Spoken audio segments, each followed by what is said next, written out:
in September 2020, we sold our house in the UK, then moved to Normandy in France, where we bought an ancient French farmhouse with various outbuildings, including an old barn, a small cottage with 2 woodlands, and 3.5 acres of pastured land in a beautiful national park area.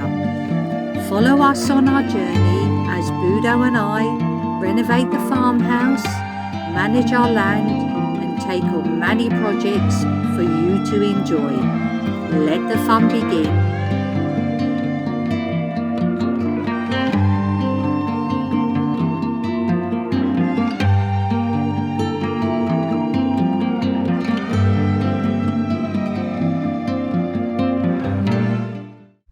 Bonjour everyone, hope you're okay. Hello everybody. Today we're sitting on bench view. Yep. We've got different perspective. We're not in the caravan. So we're not caravan corner today, we're No. calling this bench view because we sit here, we watch the view, sunset goes over there, it's beautiful in the evenings, have a beer and that. But And during the day, we're here for a reason. Yes. Because we're going to give you the reveal what's behind these shutters in a moment. You'll get that first, the reveal of what it's come out like, and then if you carry on watching the video if you want to, we've got how I put the glass in and glazed in, done the putty in, done the cording and so on and so forth. Tracy doing some painting and touching just up. a little bit of painting. Yeah, just a little bit, just to finish off things and get it finished. And in the video you'll see I do a long shot from down there coming back to give you a perspective of what it'll look like when the cottage is all done with the same windows throughout. And the shutters as well. And the shutters as well, because now my plan is to carry on with the windows over on the rest of the house. I've got 2 to put up this week. I'm going to start upstairs and carry on with the rest of the windows, get them done, and then start to make the shutters, get them done, and then all the casing work, which is the internals of the windows, to do all the trim and finish off panelling in oak. I'll do that last of all. Yep.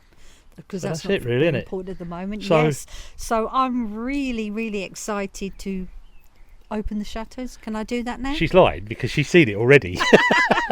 No, it's for you, for the We're excited for you too, because subscribers. we've had some lovely comments. Thank you very Yeah, much, lovely and comments. some really nice people talking to us, and you know, giving us some information of themselves and that, and you know, talking about what we're doing, and you know, that they're really enjoying our very positive.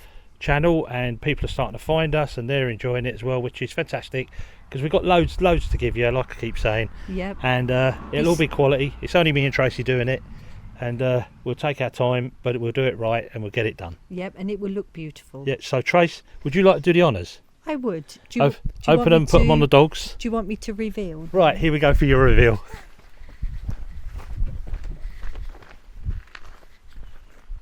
Shutter. And there you go. Hey. So there you are. That's the window complete, how it would look. I'm hoping you can see that is the whole view. I'll just pan you up a little bit as well. So Beautiful. hopefully you like that. It's all finished. It's weather tight now as well, and puttied. Slightly cleaned the glasses because we're waiting for the putties to harden off, and then Tracy's got to give it one more coat of paint when that's done, and that's finished. And then the rest of it upstairs Yes. will be done in a week or so, but we don't need to do a review on that. You've seen this one, they're all going to look the same, all right? Yeah, but the bedroom one, that will probably come. Well, Yeah, you you're- might do a reveal because the shutters will be made in a different way, won't Yeah, they? the on shutters are going to top, be made so- different upstairs than these ones. They're going to look similar, but they're not going to work that way. But anyway, you'll see when that comes. But people want to see everything. But I must say, I'm absolutely thrilled with the windows. They are so beautiful. This is actually my Can't hear you, favourite. Trey. Can you hear now? No, you have to take the mic, love. Hang on. Just take that with you because it's... This is my favourite bit, the horn. The horns. I mean, I love all the windows. Horns, yeah, Yeah. they've got a little medieval touch to them. They're fleur-de-lis Yeah. style. I've done it as a unique style. I've told you that before in another video, and they look terrific. You know, they're individual, and they're going to be a part of this house for the future. And all the brass furniture suits it. But what I was going to say is the actual stonework, the pointing, the style of the window, the colour of the window, and the shutters are just perfect. I think personally. That's our cottage cream, was it called? Yeah, cottage cream. Cottage cream with the Anthracite finish on the shutters. It's lovely. Makes a good marriage. I think someone else mentioned it anyway, but I knew this. But the anthracite is the slate colour, if you like it, so it matches the roof. It ties in well. And whoever that was who said that, yeah, well spotted there. That was a good spot. And also, you see these, obviously they're double glazed windows, different shutters, but anthracite is actually used a lot in France, especially this part of France, isn't it? And like we say, we've seen a few places with cream windows as well, which is nice. Not whether it's the same cream, but it's cream windows they've got, you know. Well, anyway, I think we'll need to wrap that up now. Yes, we will, and I really hope you enjoy that, and you've enjoyed all the process of doing this. And just fire over your questions and what you think, and you know, and like I said in one of the videos, in the future I'll be setting up classes for people to come and stay with us, and we will teach them, you know, what we have learned and what we know, and you know, I can teach them all the joinery if they want to learn that. Whatever you want to make, we can look at that as well, but that's all in the future. So don't harass me for it, but but it's coming. We've got a lot to do first. Anyway guys, thank you very much. Au revoir everyone. Bye bye. So folks,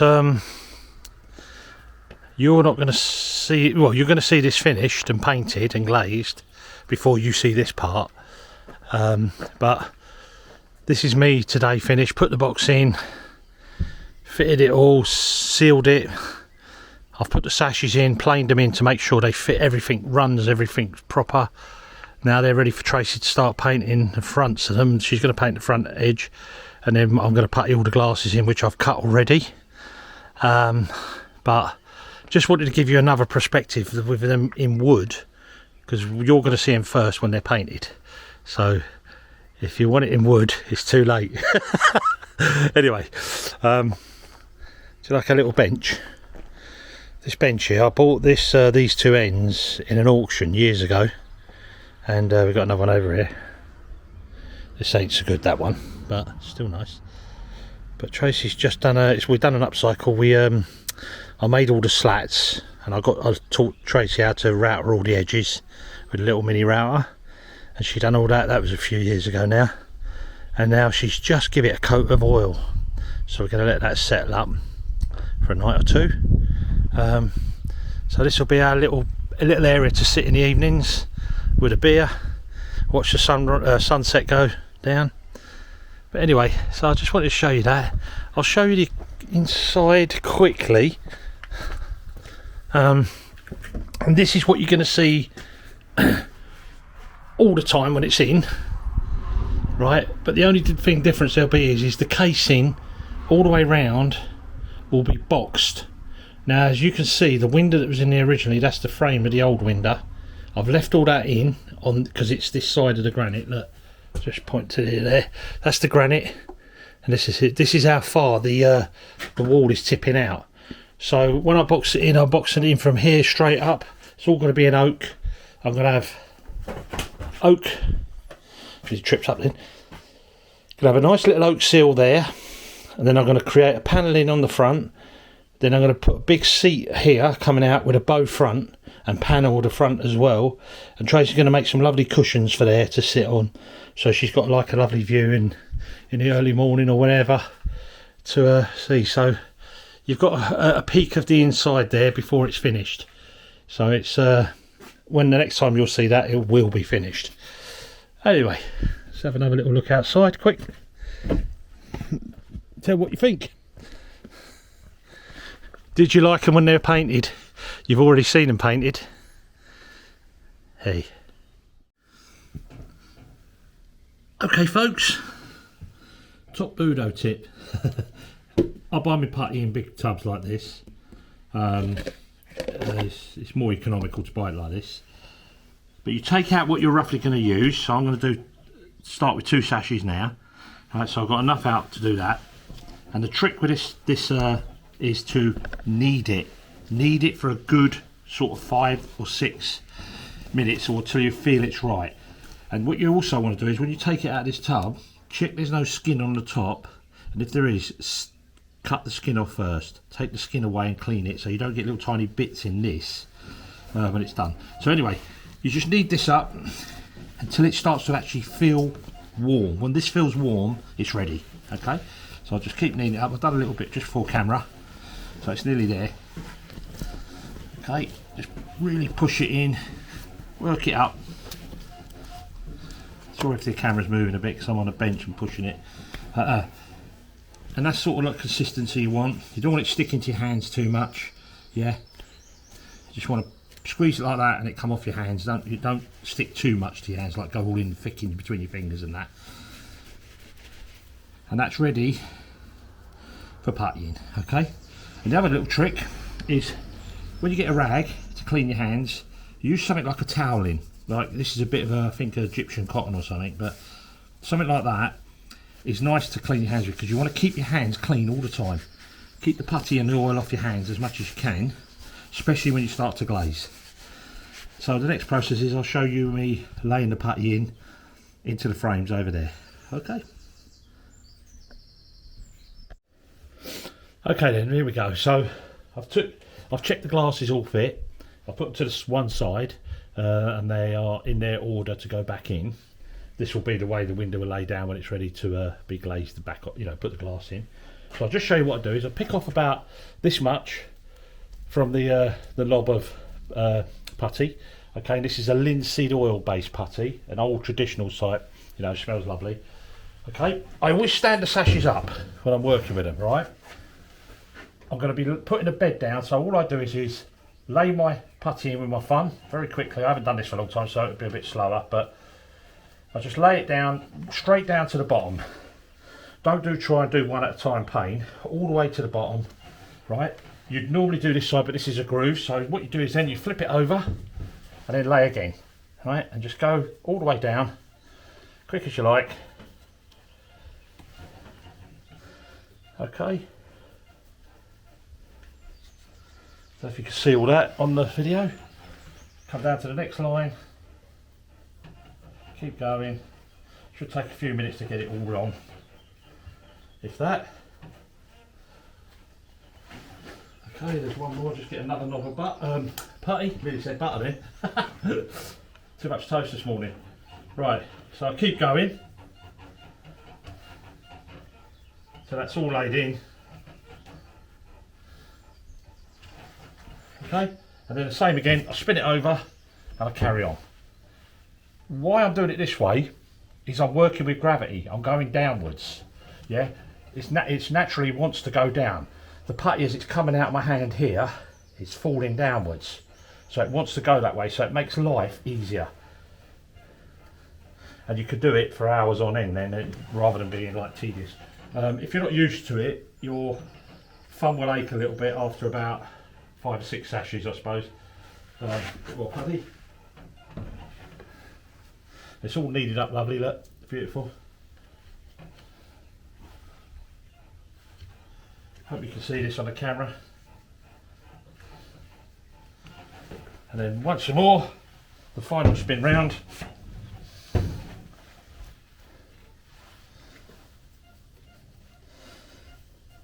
On the bigger, longer sashes, if I held it up in a vice, I do it with 2 hands like this, and it's a lot quicker actually, believe it or not, because you ain't trying to hold the sash. And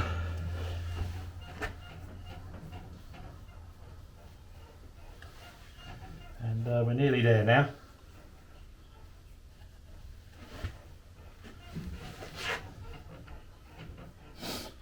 Keep going. Home run now.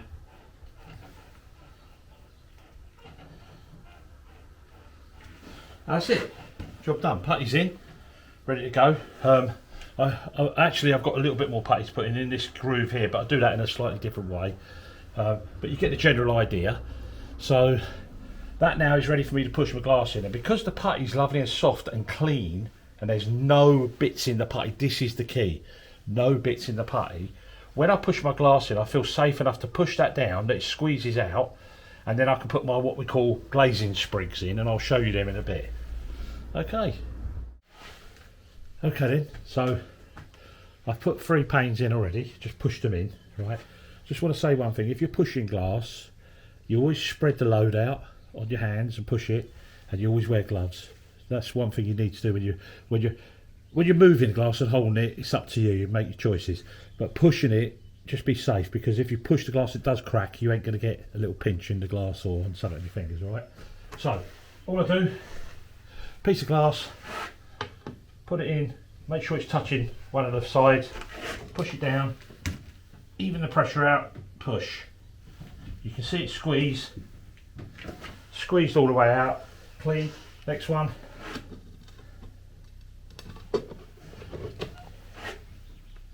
Push evenly. That stopped squeezing out now, that's ready. Another one.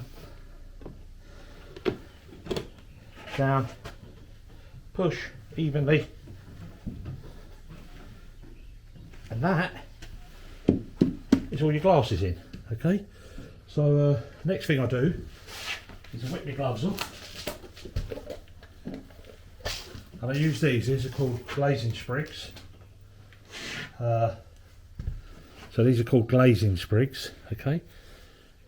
So basically they're just a little sprig, and what I do is I put it up against the timber, the pointy end, put my blade on here and push them in. Keeps my hands away, don't have to bang a hammer or pins or rubbish like that.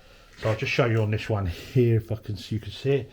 So I put it there, say in the centre, pushing slightly down and that way, okay, and that's locked in there, and that stops that glass moving out. And I'll do that all the way around. I'll put 4 in each one, all the way around, and that's secure. So I'll bring you back to the next bit when I start to lay the putty in, so we can do the cutting. Okay, so you can see the glasses in just now. We've just laid them flat, pushed them in. I've done all the sprigs, so these little things here, I've put them all in. And I just started to do the puttying. I didn't realise I forgot to film. So I've got you on a handheld now. So I've laid the putty in there, in this side. Right, basically all I do is hold it in my hand like a little ball. It's always about that size, right? And then I just push it down. I don't cut the underneath. I'll show you what I mean by that in a minute. Basically, sorry, I'm running away myself here. Try to look at the camera as well. Lay that putty in like that, and then when I bring the other putty in to it, I'll say come this way. So that goes on nice and quick, look,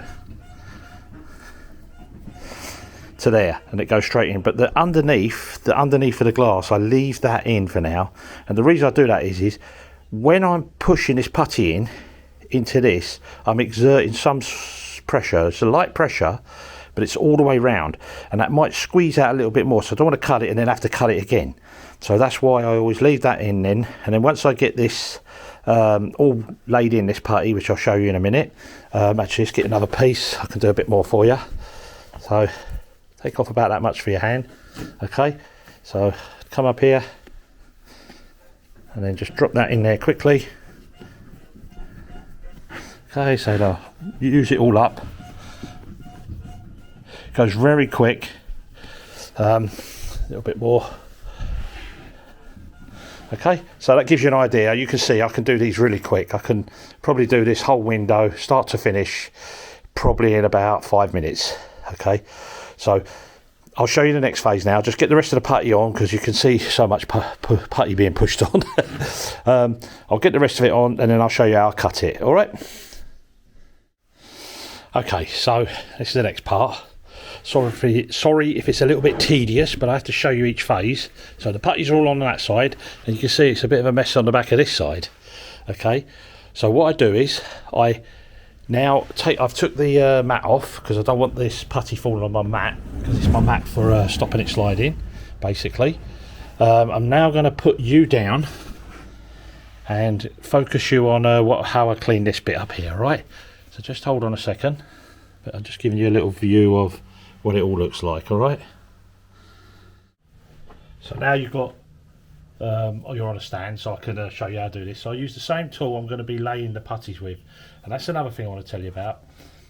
When you're cutting your putty, you really want to get used to a hard chisel, like a blunted chisel that's blunted and rounded. Okay, an old one. You want to keep this surface polished here and have no flex in it at all. All right, A lot of putty knives you buy got flexing, and people have to learn to do it with a flexi knife, and it's a little bit, it's a slower process basically, and when you've got flex in the knife, it flicks when it comes off, and it creates a little mark at the end.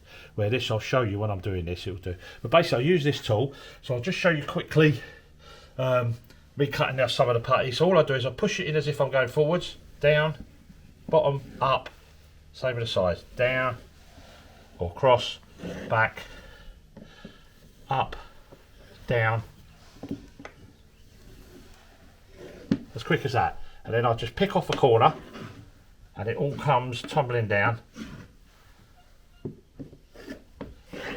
Okay, put it down, little clean up.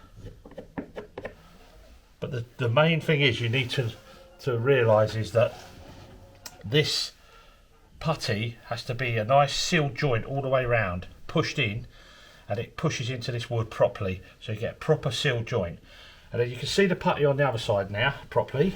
Okay, now that's another thing I would say to you as well, is when you put in, always put a little bit too much in rather than too less. It's best to have too much because you can cut it back nicer. Where if you've not got enough in there, you go over it, and then you go over it again, and you go over it again, you put a bit more in, you go over it again, and end up you're doing it 5-6 strokes when you should be doing 1 or 2 strokes. So just think about that in the future as well. So I'm going to cut the rest of this off just as I've shown you on that one, and then I'll turn it back over the other way and I'll show you how I cut the putty off, and that's it. That's a glazed sash, so we'll get to that in a minute. Okay,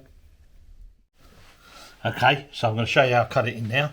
Remember, I use this chisel now, it's nice and shiny, it's hard, so you'll see when I'm doing the cutting how it aids me. So the first thing is getting the angle right. So basically what I do is I pull the putty in from the bottom, and I check to see underneath, so I can see the beading underneath, right? So push it up, pull it nice and gently in a nice straight line, exerting some pressure, come up to the corner and out. Okay, you'll have little bits like that sometimes, but don't worry about that. Clean the knife off, take up the bit you've cut off, pick it up, okay, and then just run your hand on there gently, like that, your finger, because your finger's like a sandpaper a little bit, and it pulls the putty nicely, and that's basically done there. Okay, so I don't fuss with that no more, that's done. Right, coming out of this corner, I don't try and make it perfect on the first cut, so I push it in, pull it, I'm taking it nice and slow just to show you. Okay, so I pull along, come into the corner and out. Okay, cut the excess off. Okay, now I'll do a bit of tidying up. Alright, so actually I'll cut all this all out all the way around, then I'd go around and tidy the whole thing up in one go. But tidying up, basically you just come into the corners, holding at 45 degree if you like, push away gently. That takes the bulge out of that corner. Clean that off. And you'll be amazed what you can pick up with your finger if you're gentle. You can pick up with your finger. And then that's your corner into there. If you want to tidy it up a little bit more, you put it the other way, push it in and up, right? Or in and away, always away though. Okay, and that's it. That's how you cut your putties in to get a nice mitered corner. We'll go around the whole of this and do that, and it's exactly the same for everything on here. So I'll just pull one more so you just to see it. Here, up, nice and gently. This is the one that takes the time, this part of it. This is the one you want to get as best as you can right. Okay, clean the knife off, clean the excess. So you can see I've put way too much on, but it's not too much, it's better to have too much. Okay, then you've got this little raggedy line along here. You just pull it with your finger both ways and it will come off. Okay, see there's a little tiny bit missed. Don't try and put a bit of putty in there unless it's a real big miss, right? You're better off just to push the putty very gently, and see it closes it up. Your finger does the finishing basically. To get that nice finish, it's your finger, very gently, light, gentle push around, and that's it. So next time you see these now, they'll be in the window, and that'll be the big reveal for you. Hope you enjoyed that. Well, okay, I know I said to you the next time you see these they're in. I just want to show you it finished, so you can see all the puttying's done now, so it's complete now, ready for to be hung up, the sash. I just want to point out to you, in case you don't know, some might not, but you can see how thick these putties are. They're quite deep in that way, in top to bottom depth, and the reason is when I made up the sashes, I made them with the intention that in the future someone could put a 14mm double glazed panel in there just by hacking the putties out and then putting the new double glazed unit in there and then putting a beading on the front. But I don't like that beading finish. I like a putty finish, and you can't, well, you can put putties up against double glazed unit, but it doesn't look good because you see the silver behind the putty and that. But anyway, that's the reason for that. So it's future proofed it for people. And then on the other side, let me just lift you up, and then so this is what you'll see from the inside. It's upside down, that sash. This is the bottom sash, and you can see that the residue that gets left by the putty when you're doing all the work on it, but I don't touch that. I'm not fussed with that till now for a little while, because that comes off very easy with a bit of methylated spirits, the blue stuff. Comes off so simple, or a bit of newspaper. But I really want the putties to set up well, get a little crust over them on the other side, which is this side, and we won't even paint them now no more. That's got a primer undercoat on there, but it's been a bit dragged off because I've been pulling it around a bit. But it's sealed underneath with the oil anyway. But yeah, as I'm saying, like we'll wait till them putties harden off a little bit, and then this will be coated up again. And the reason you wait is it's got oil in there. They're linseed oil putty, so it has to evaporate and harden itself off, which takes a couple of weeks, and then we'll hit it again with the paint. Anyway, guys, now you will next time see these hanging. Hello, folks. Hiya. How are you, Budo? All right, yeah, all good. We're just at the window box at the moment, and Budo's going to show us how he cords the sash windows. How to put it all together. Yep, how he puts all the stages. So I'll just show you first of all what I'll be doing. So I've got to take the beads out here. Yeah. Okay, so I've took this side out already. So I just slide these beads out. They're called the parting beads. And then remember these little traps I made? Yeah. So I just undo the screw, without dropping the screwdriver. And then I have to just move these doors. Like little trapdoors. Little trapdoor. Just so to get access into there, and it gives you good access in there. Right, let me just have a look. Okay. Good. Yeah, can see that. Because we've got nice flat granite as well. Yeah. I didn't need the backs on these because I made the backs up, but I didn't put them on. Don't need it, do you? You just don't need it because No. it's nice and clean in there and slides about. Then the next job I do is I get this little device here, something I make up. It's just a bit of lead, so I can make shapes. I put a string through it and then roll it over it and smash it down so it becomes like that. And we call this in the trade a mouse. So basically it's a little mouse going to hunt through a hole, if you like. And at Clever. the other end of it, if you pop your head in here, Trace, I can show you the reel. So I have a reel of sash cord. Yep. And we have all different thicknesses and sizes. And for this particular window and the size of the weights, that's the right size. But the key to this now, if anyone's doing cording up and sashing, boxing, is when you put your cord in and you're setting it up as a cradle, you always start at the front wheel. Right. So you drop your mouse down there, it goes a hunting, comes out the bottom down here. Gently, That's clever. yeah, gently allow the cord up without going behind the wheel, because it can get trapped sometimes. Feed the cord in so it helps it. Come all the way down. We pull enough through off the reel.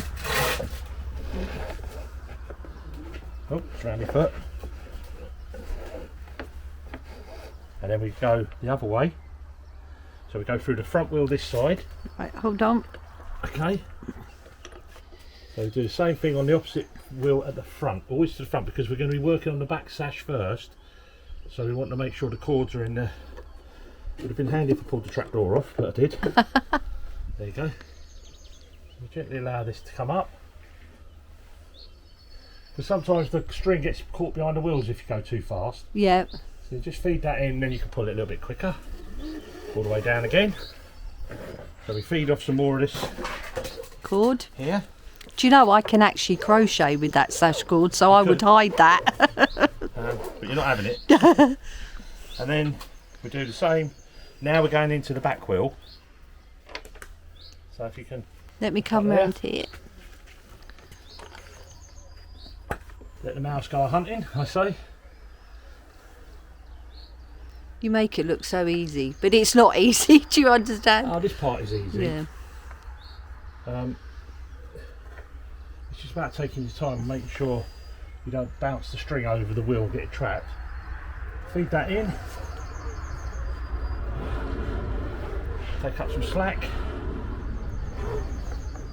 It's like military precision, as they say. Okay. And then the last wheel. Let me come this side. There we go over.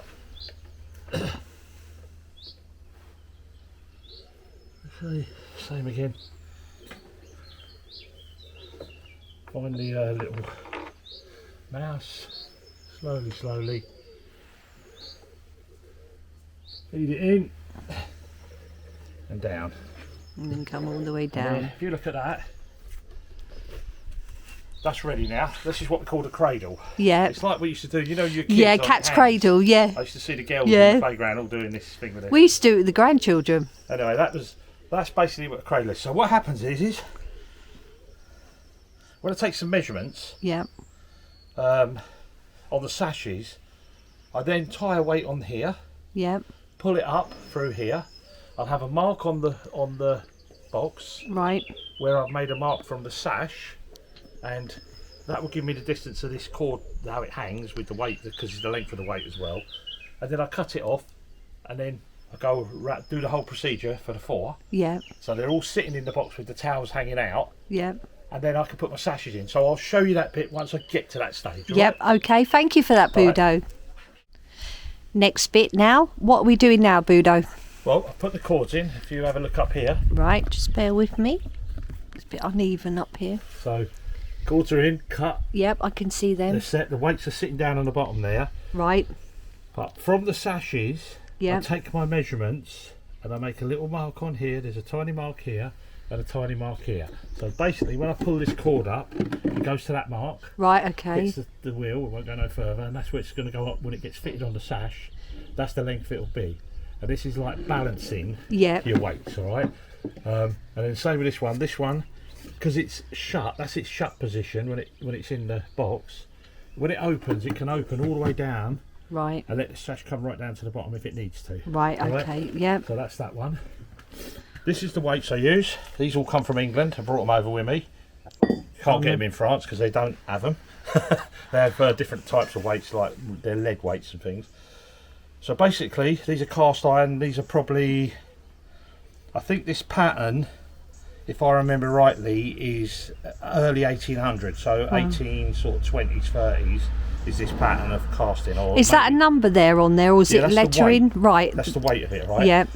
So the knot I put on these ones, because you get another type where the hole goes down the centre and comes out the side, and you tie a knot and then you close it in and pinch the knot. But on these ones you have to do a slip knot. So also very basic knot, round, That's round, back through on itself, towel upwards. Yeah.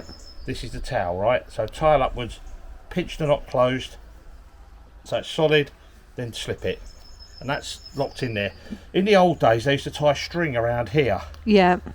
But the string just rots over years and it just falls off anyway. Slip knot is used for a lot of things. I use it a lot in my knitting and weight goes inside crocheting. there, okay? Yeah. Trap goes back on. Alright, so that closes that in. And that's always accessible, isn't it, if you need to get to it Yeah. for maintenance or... Now I'll put the bead on this side, but I don't put the bead in this side because I need to slip the sash in. Right, okay. So now I need to find the cut of this, right? So I put my mark on here. So I pull this down, and and I can always go a little bit past, so to there, make sure that when I put it up to the wheel, it doesn't go inside the wheel. I know where it's going to be anyway. And then I'll just get my chisel, very lightly, rock it forward, rock it side to side, I mean. So if you can see that, can you, Tracy? Yep.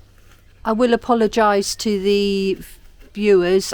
It looks like I'm going up and down, but I'm just trying to obviously follow what you're doing. So you've cut that now, so that's cut, that's ready to go.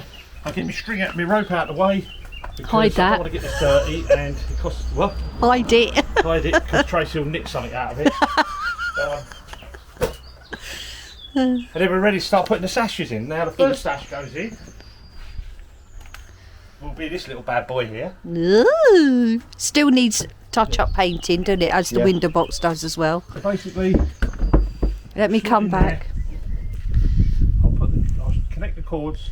They get tacked in, locked on inside these little grooves here, and then that will work its. Oh wow! Hits the thing, but we'll see that in a bit. So come back shortly. We'll be back soon. All right. Okay, so I've fitted all the window in now, as you've seen already.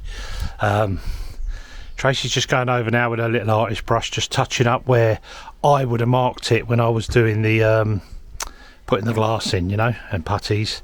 But you can't help that, that's a part of it. Yep. And the whole thing needs recoating once the putties are hardened off anyway, don't they, Trey? Yeah, you can't paint now because the putty's too soft, isn't it? So just give you a little pan around. It does look beautiful, doesn't it? Well, it is, isn't it? You've got to paint the beads as well. Point to the bead, Trey, in the middle there. These bits? No, down there, look.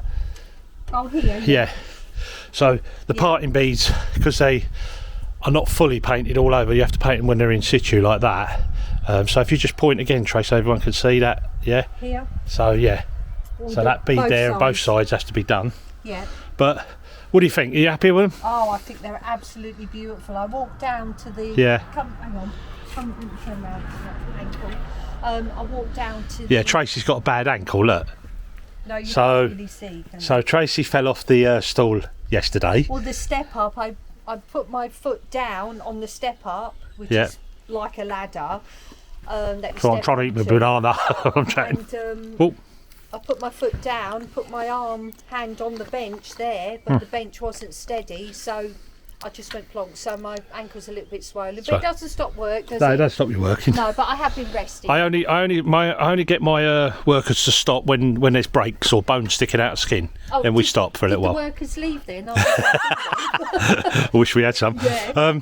But I walked down there, didn't you? And it just... Yeah, I might give them that view if you just want to move your ladder and that. Yeah, I'll give them that view. But what I wanted to say is what I love about carpentry and joinery, being a carpenter, is from 3 planks of, or 3.5 planks of wood, I can make that.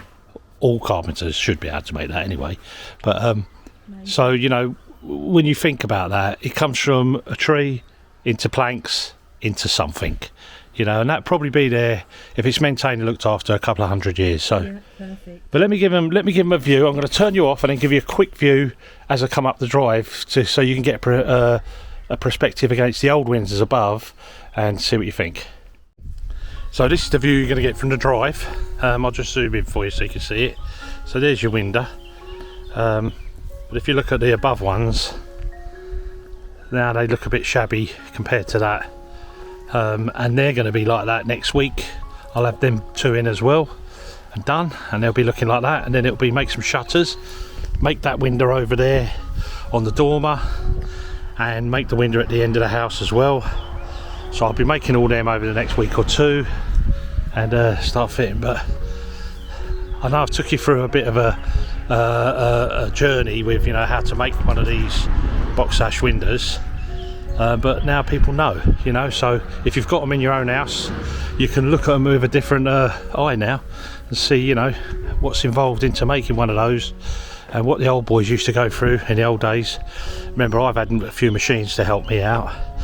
Yeah, granted they used to have lots of labourers helping them out, but at the end of the day it's still a lot of work whichever way. Anyway, glad you enjoyed that lot. Thank you.